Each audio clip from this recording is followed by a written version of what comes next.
बिस्मिल्लाहिर्रहमानिर्रहीम। अस्सलाम वालेकुम नाज़रीन, मैं आपके साथ रियाज गौहर। और आज की जो सबसे बड़ी अपडेट है वो रशिया से है। रशिया में सिविल वार का आगाज़ हो गया है। इतलात ये हैं कि रशिया का एक प्राइवेट मिलिट्री ग्रुप था जो मुख्तलिफ मुल्कों में रशिया के लिए पैसे लेके लड़ता था। आप यूँ समझ लें कि पेड ग्रुप था एक तरह का।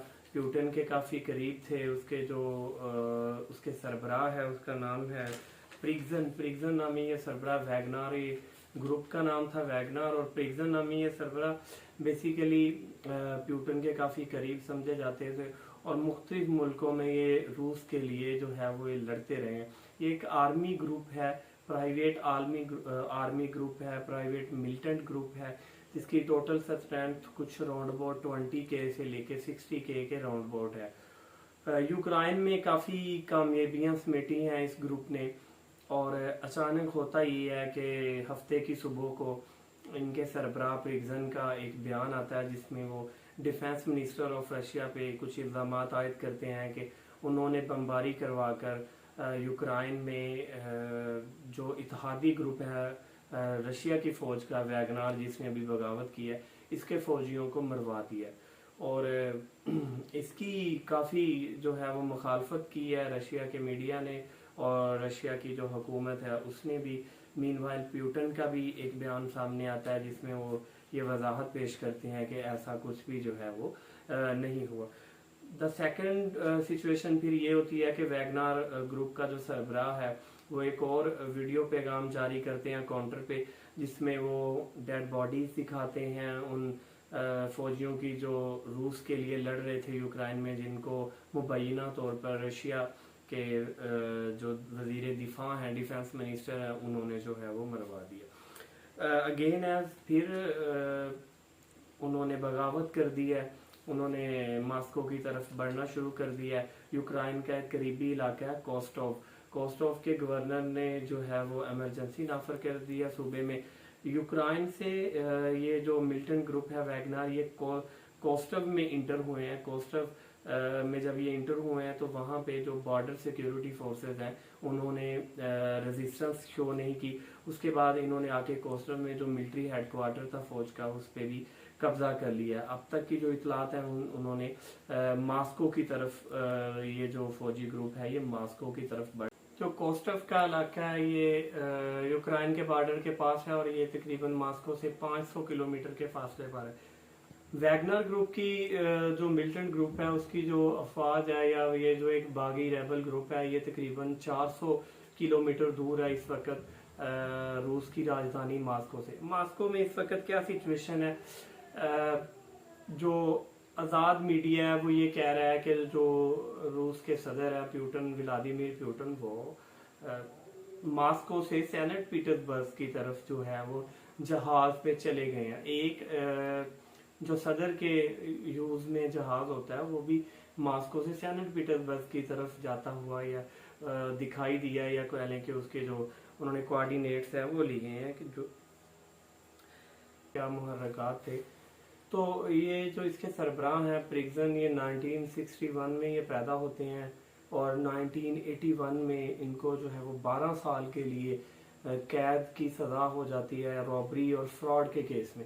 उसके बाद जब ये बाहर आते हैं तो ये रेस्टोरेंट्स और फूड चेन हॉट डॉग्स बेचना शुरू कर देते इस तरह के, यानी ये फूड के कारोबार से, रेस्टोरेंट चेन्स के कारोबार से ये मुंसलिक हो जाते।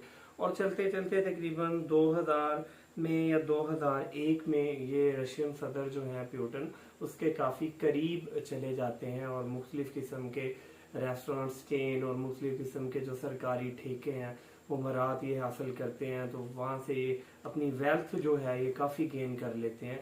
वैगनर ग्रुप के ये जो सरबराह है, इन्होंने ये जो वैगनर ग्रुप है ये 2014 में बनाया था।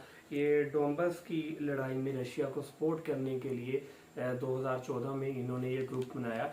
उसके बाद ये ग्रुप जो है वो अफ्रीकन कंट्रीज में भी काफ़ी होल्ड रखता है, वहाँ पे माइनिंग के कारोबार से ये मुंसलिक है। बशारुल असद को सीरिया में इस ग्रुप ने काफ़ी सपोर्ट किया है, उनके लिए ये सीरिया में जो है वो लड़ते रहे हैं। इनकी अगर हम टोटल स्ट्रेंथ जो है उसकी बात करें اور ہم ایک ظاہری بات ہے رشیا ایک سب سے بڑی جو ہے وہ اس وقت ملک ہے، رقبے کے لحاظ سے سب سے بڑا ملک ہے، دنیا کی چوتھی بڑی ان کے پاس ملٹری ہے۔ اگر ان کی سٹرینتھ کا اور رشیا کی ٹوٹل آرمی کی سٹرینتھ کا ہم کمپیریزن کریں تو یہ بہت بڑا ایک مارجن کا فرق ہے۔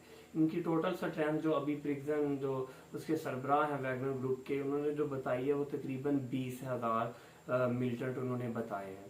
اس کے علاوہ یہ ضرور ہے کہ ان کے پاس کچھ جدید قسم کے ہتھیار ہیں، کچھ ٹینکس ہیں جس کے ذریعے سے وہ رشین جو فوج ہے اس کو کچھ نقصان پہنچا رہے ہیں، اور انہوں نے یوکرائن میں کچھ رشین جو ایئر فورسز ہیں ان کے جہازوں کو گرایا بھی ہے۔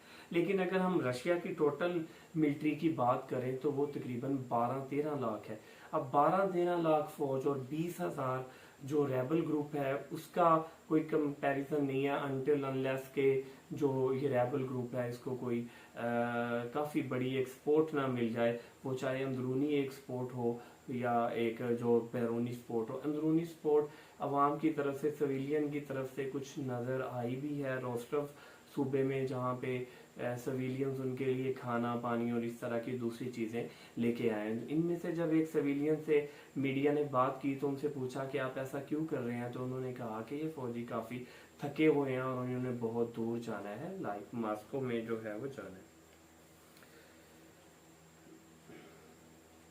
جو پریگزن ہیں سربراہ، جو ملٹنٹ گروپ کے سربراہ ہیں، ویگنر ملٹنٹ گروپ کے سربراہ ہیں، انہوں نے کافی الزامات عائد کیے ہیں صدر پیوٹن پہ اور ملٹری جنرل پہ۔ بیسیکلی وہ ملٹری جنرلز کے اگینسٹ تھے، ڈیفینس منسٹر کے اگینسٹ تھے، اور انہوں نے ڈیفینس منسٹر کو جو ہے وہ اپنے کافی آڑے ہاتھوں لیا، ایون انہوں نے کافی الزامات عائد کیے جنرلز پہ، اور ان کو یہ کہا کہ جو یوکرائن کی جنگ ہے یہ انہوں نے اپنی جیبیں بھرنے کے لیے جو ہے وہ لڑی ہے۔